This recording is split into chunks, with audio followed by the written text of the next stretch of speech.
Tingnan mo yung mukha niyan. Sa personal at saka sa video kung magkamukha sila. Ayan ang anak mo. Yan ba anak mo? Di ba hindi? Ano yan? Bata matanda? Titigan mo yung noon niya. At yung noon nasa harapan mo.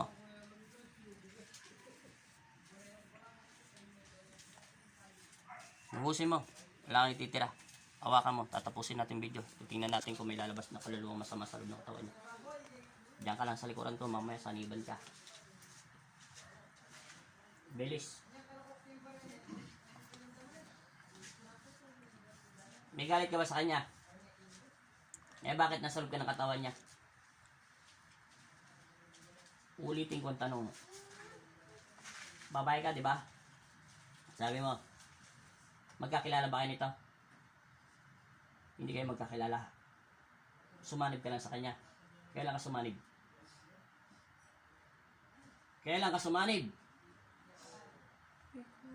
Hindi mo na matandaan. Ikaw ba yung namatay? Hindi mo na maalala. Basta pumasok ka lang sa loob ng katawan niya. Saan mo to nakita? Saan mo to nakita? Anong kailangan mo? Wala. Hindi mo kailangan ng dasal. Iatras mo ang katawan niya. Sandal mo dyan. Lubusin mo. Wala kang ititira. Bilis mo. Mainit pa yung kurso. Ubusin mo lahat. Buong katawan. Simula ulo. Likuran. Buong katawan niya. Hanggang pa. Ano ba kinakaramdam nito sakit? Sa ulo ko. Masakit yung ulo. Tanggalin mo yung sa ulo. Unahin mo lahat sa ulo. Tapon mo. Dakutin mo. Ilang taong ka na? Matagal ka na ba ang patay? Bilisan mo.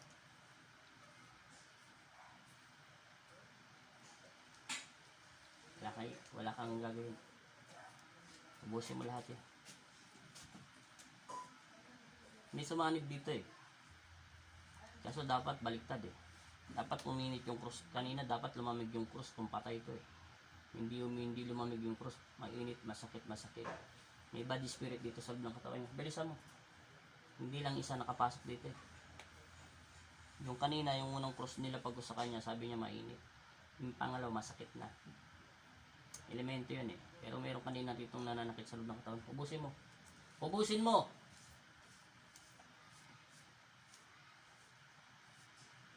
Kita mo, sa paego lang nilagay ko sa daliri mo, sumigaw ka na agad. Ilan kayo nasa loob ng katawan niya? Ilan kayo sa loob ng katawan niya? Pag tinanong ko yung dalawang nasa loob paligid mo, dalawang lalaking, Dalawa? Ano yung isa? Babae, lalaki? Babae din siya? Tumabi ka sa gilid. Tuwing kanan. At tatawagin ko yung babae niyan. Ilan taong ka na? 17? Tatawagin ko yung babae niyan. Ikaw, sa ngalan ng Ama, ng Anak at Espiritu Santo, tinatawag ko sa espiritual ng Panginoong Kristo. O, kita mo ay magpalagay. O. Umayos ka. Ha? Ha? Anong ginawa mo sa kanya? Naintindihan mo. Mama, umayos ka lang po. Umayos ka lang po. Umayos ka. Umayos ka lang po. Bilisan mo. Anong gusto mong, babae ka rin daw eh. Bakit ka nasa loob ng katawan niya? Bakit nasa loob ka ng katawan niya? Anong kailangan mo rito? Ilang taong ka na? Ilang taong ka na? Ilang taong ka na? Ilang taong ka na? Magsalita ka. Ilang taong ka na? Uumpisahan kita, maniwala ka. Pinagbibigyan ko na nga kayo. Ilang taong ka na? Ilang taong ka na? Isa. Papatayin kita sa loob ng katawan niya. Anong gusto mo? Ilang taon ka na? 40 ka na? Mangkukulang pa ba hindi? Mambabarang ka? Eh ano ka? Anong nilalang ka? Anong nilalang ka? Ano? Anong nilalang ka? Oy ate, 40 ka na. Tao ka hindi? Magkakilala kayo nito? Kakilala mo pamilya niya? Edad mo 40. Magkapit bahay kayo? Yung totoo. Hindi! Ay, bakit nasa loob ka ng katawan niya? Ha? Sabi mo tao ka. Hindi papasok basta-basta ang tao sa isang tao kung hindi ka patay. Naintindihan mo? Yung totoo. Isa. Paano ka nakapasok sa loob ng katawan niya? Na walang pahintulot sa Panginoong Kristo. Alam mo bang mahigpit na pinagbabawalan ng Panginoon na walang kailangan sumabi sa loob ng katawan ng tao? Liban lang ang Panginoong Kristo. Naintindihan mo? Naintindihan mo? Paano ka nakapasok sa loob ng katawan niya? Sino nag-utos sa'yo na pumasok dyan? Kung tao ka. Isa. Yung Diablo. Sige. Umatras ka. Isang Diablo nag-utos sa'yo na pasukin ka. Ay pasukin mo ang batang ito. Nagkakaintindihan tayo? Ha? Nagkakaintindihan tayo? Sinabi mo hindi ka mangkukulam. Ngayon inutusan ka ng Diablo. Ako ba'y talaga pinaliligoy-ligoy mo? Pipitikin kita. Naintindihan mo? Huwag mong pakalaman. Kumula. Sige. Hindi ka ito. Hindi ka ito. Alis ka na. Linisin mo muna ang buong katawan niya. Naintindihan mo? Gamitin mo yung kamay niya. Tapon mo lahat. Tapon! Masamang espiritu. Sige. Akala mo, hindi iinit ang cross ng ganun kasimple. Una iinit, may nangungulam sa kanya. O kaya body spirit. Pero nanunusok ang cross sa'yo, ibig sabihin, basama kang espiritu. Ikubusin mo. Belisan mo. Wala kang ititira. Pagbibigyan kita ngayon. Pag inulit mong pumasok dito sa katawan ng batang ito, tanda mo, diyan pa lang sa loob ng katawan niya, totodasin na kita. Naintindihan mo? Naintindihan mo masamang espiritu? Ano ang tukulin mo sa misyon niya upang sirain ang pananampalataya ng batang ito? Naintindihan mo? Ilang buwan ka na sa loob ng katawan niya? Isang buwan? Anong tungkulin ang binigay sa'yo ng demonyo? Anong ibibigay niya para kapalit? Sirain mo to. Buhay. Sige. Bakit? Ano ang kasalanan ng batang ito? Salbahe ba to? Eh ano to? Sumagot ka pag nagsasalita ko. Naintindihan mo? Kung tungkulin mo sirain to sa pananampalataya ng Panginoong Kristo, ngayon, tungkulin ko rito ibalik sa pananampalataya para sa aming Panginoon namin. Naintindihan mo? Aalis ka sa tawan lupa nito. Bumalik ka sa pinanggalingan mo. At bumalik ka doon sa amo mo sa lupa. Naintindihan mo? Sabi mo, pinababalik ka ng instrumento ng Panginoong Kristo. Naintindihan mo? Sige. Ubusin mo at wala kang ititira. Simula ulo. Bilisan mo. Bilis! Sino ba nanay ito? Asan tatay, asawa mo? Okay. Narinig mo yan, ha? Akala mo, kahit tawa ka mo yung cross, hindi uubra sa'yo yan. Hanggang walang dasal yan. Sige. Narinig mo yung anak mo. Mamaya kahit tanongin mo, hindi niya alam yung mga sinasabi niya. Edad niya, 17, 40. Sige, bisa mo. Ilan taon na ito anak mo? 16. Oh, kita mo. Patay yung isa eh. Pero, patay siya na nagagalit ang puso niya.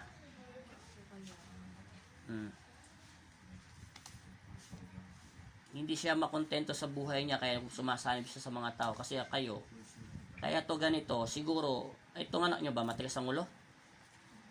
O hindi nagsisimba? Madalang na po magsimba. Ngayon sabi mo sa kanya, lagi siya manalangin at magdasal. Bumalik ka ng araw ng Sabado, naintindihan mo? Kasi tingnan natin kung babalik ka ng mga demonyo, may isang salita. Pag umalis sa tao, 100%. Pero ang mga magkukulang mambabarang, matitigas ang ulo kasi tao pa rin sila.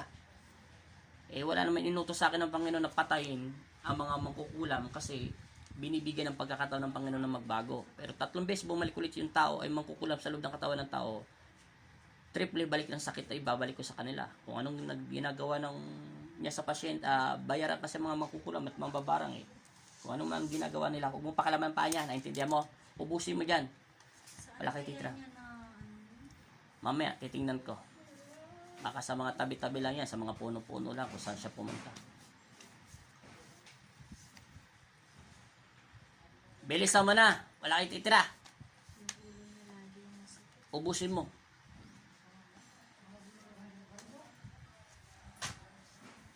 Ano ang pangalan mo? Ano ang pangalan mo, Diablo? May pangalan kayo kahit papaano, wala kayong mga apelido. Ano ang pangalan mo? Isa. Ano ang pangalan mo? Ano ang pangalan mo? Tingnan mo, papatong lang yan ng cross. Oh, nagagalit yan. Oh. Pag Diablo, takot sa cross. Oh. Oh. Takot sila sa cross. Ito, pandakaki. Oh. Sinukuan. Oh, galit sila. Bilisan mo. Busin mo yan.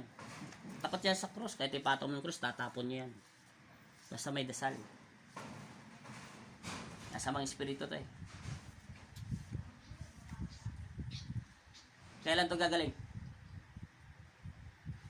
Kailan gagaling? Ayaw nyo bang makit sa langit? Ikaw, yung edad ng 17, alam ko nandiyan, alam mo, naririnig mo ko. Naintindihan mo? Ayaw mo makit sa langit. Ikaw ang edad ng 40. Gusto mo na lang habang buhay din nagsusunod-sunod sa ilalim ng lupa. Naintindihan mo? Ilan ang anghel na sa paligid mo? Yung edad ng 40. 3 na. Ilan ang babae? Lakasan mo, bingi ako. Bata matanda yung 2 babae. Huwag mong pinapakalaman yung krus niya. Ano buhok? Ano ang buhok ng babae? Hindi mo makita. Yung lalaki, anong hawak? Hindi mo nakikita yung hawak nila. Sige, ubusin mo daw. Nakikita hanggang wala silang sinasabi sa akin na senyalis na hindi mo tatanggalin. Ubusin mo. Manahimik na kayo, naiintindihan nyo? Saan ba kayo galing? Paano kayo nakasanib dito? Saan kayo nagmula? Alam ko galing kayo sa lalim ng lupa. Ang tanong ko, saan mo siya nakita? Huwag mo na akong pilitin na alam yung pakita lahat. Hindi ka rin makakapagsinungaling, naintindihan mo? Kung natatakot ka doon sa boss mo doon sa ilalim ng lupa, matakot ka sa pado ng Panginoon namin, naintindihan mo? Diyos nyo rin yun, nagkakaintindihan mo? Diyos natin lahat yun, nagkakaintindihan mo? Saan mo siya sinaniban? Magsalita ka na, marami na akong ginamot na ganito. Saan mo siya sinaniban? Bibigyan ko ng alaala kung saan ka pumasok. Saan mo siya sinaniban? Isa. Saan mo siya sinaniban? Saan lugar? Sa bahay ba nila? Nag-aral ba to? Hindi na nga kasi laging ganyan siya. Saan mo to sinaniban? Tinatanong kita, saan mo to sinaniban? Ayaw mong salita. Ubusin mo yan. Ilang minutes na yan? 13 minutes and 14 seconds. Bilisan mo.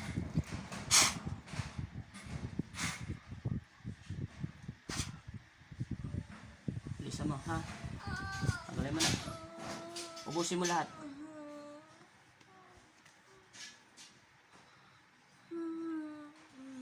Huwag ka nang babalik dito, ha? Naintindihan mo? Pag handa ka nang umakyat sa langit, sabihin mo sa akin, ha? Kung ayaw mo, hindi kita pipilitin. Naintindihan mo? Akit ka hindi.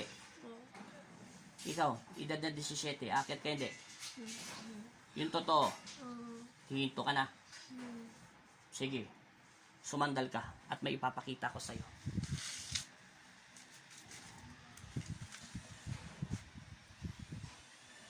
May ilang liwanag na sa paligid mo? 5 na sila. Hanapin mo yung gintong buhok na anghel na batang na sinasabi mo maliwanag na tinta mo. Ipapakita sa iyo yun kung kailan ka namatay at kung kailan ka sumanib, na intindihan mo. Sa ngalan ng Ama at ng Anak at Espiritu Santo, Amen. Binabalik ko ang iyong diwa at espiritu.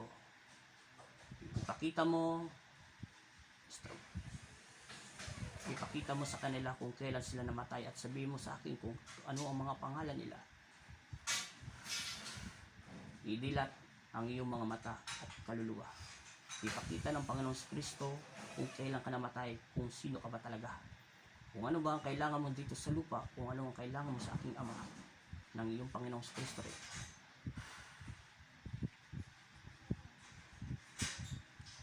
Ngayon, isa-isahin kita, naintindihan mo? Mabilis na lang ito ng tanong. Ikaw, maunahin kitang 17.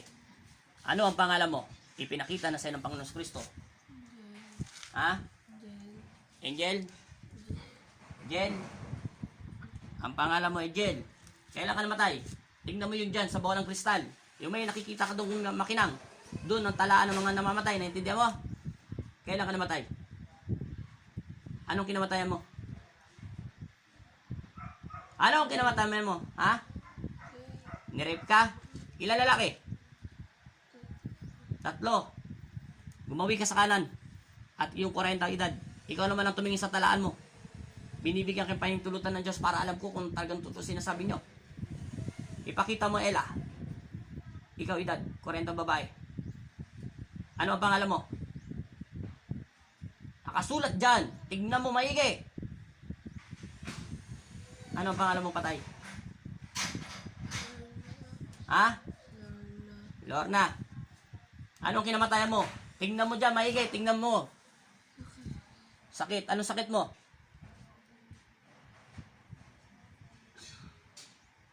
Anong sakit na pinapakita ng Panginoon doon? May sakit ka sa liver mo? Matagal na kayo patay. Sige. Umanda kayong 4. Ay, umanda kayong 2. Naintindihan mo? Iangat mo yung kamay mo. Tag-isa kayong kamay. Angat mo. Iangat mo na todo. Pag umangat yung 5 anghel niya, makikita mo, susundin ka niyan. Naintindihan mo? Sa ngalan ng Ama, ng Anak at Espiritu Santo, at hindi ito pwede tumagal dahil 2 kayo sa loob ng katawan niya. Sa pangalan ng Ama, ng Anak at Espiritu Santo, binabasbasan kita sa pangalan ni Jesus, ni Lord na... Anong pangalan mo, 17? Ama, Panginoong Jesus at Amang Nazareno, naway basbasan niyo po ng mapagpala yung kamay ang 2 kaluluwang nito ligaw. Upang umakyat na po ito sa inyong tahanan at buksan niyo po na ito ng pintuan upang manatili po ito sa inyong tabi at magpasuwalang hanggang siya'y nawa. Ayan na, sumabi ka na dyan. Amen.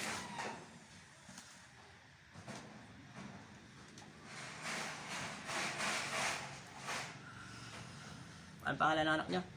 Victoria.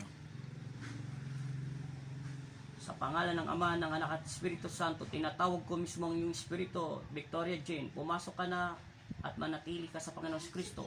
Gumising ka sa pangalan ng Jesus. Amen. Hoy, gising. Upo ka na mayos. Baba mo na pa mo. Hawakan mo ulo mo. Masakit pa? Okay na? Ilan liwanag nakikita mo sa paligid mo? Isa? Nasaan? Hindi yan. Yung alaala mo, mayroon ka ba naalala? Marami kasi nasabi, wala ka naalala. Wala ka nakitang liwanag. Wala ka nakita mga patay. Mga ganon. Wala. Eh, nasaan ka kanina? Yung kaluluwa mo, nasaan? Ha? Saan ka natutulog? Tulog ka dyan? Yun lang nakita mo? Wala ka naririnig? Wala ka talaga maririnig. Puro patay pumasok sa'yo eh.